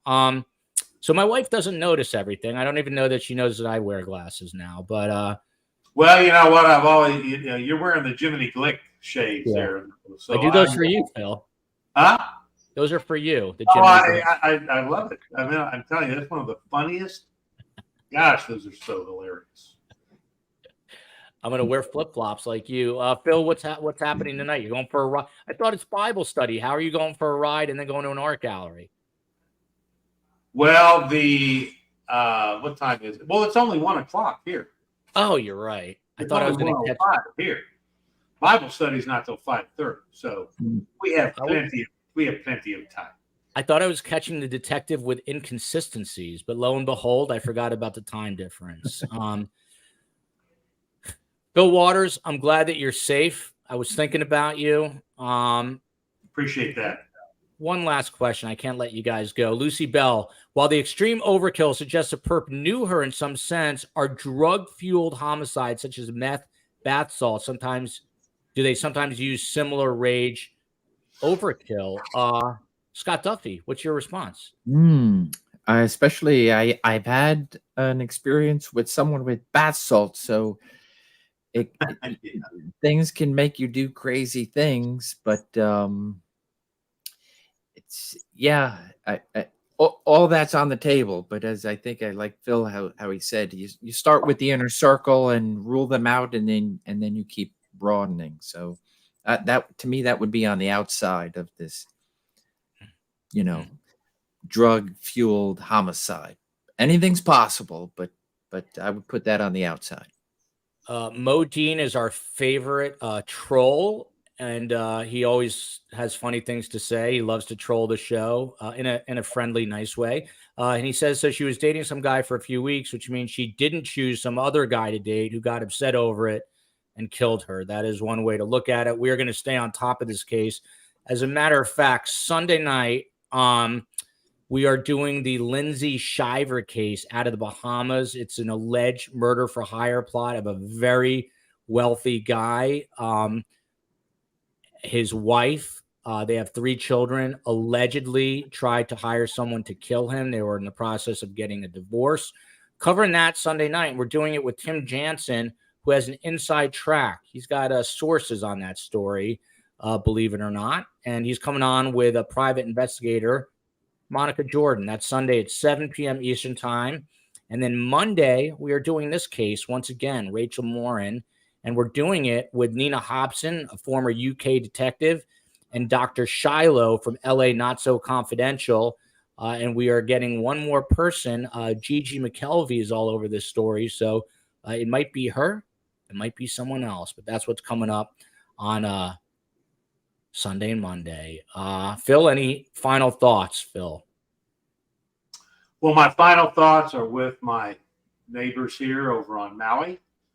And I am so appreciative of the STS Nation stepping up. That is absolutely awesome. And I just would remind everybody to please keep them in your prayers. Scott Duffy, that beautifully said, Phil. Chelsea Whitaker says, driving to Bible study in a new Ferrari. Scott Duffy. What? Final thoughts. Absolutely. With all of STS Nation, thank you, Joel. Prayers, good wishes, and whatever we can do to give to the suffering people of the great state of Hawaii. So, and Lucy Bell says, great glasses, very fetching. I love that. And we'll end on this comment. Groovy Scott Groovy.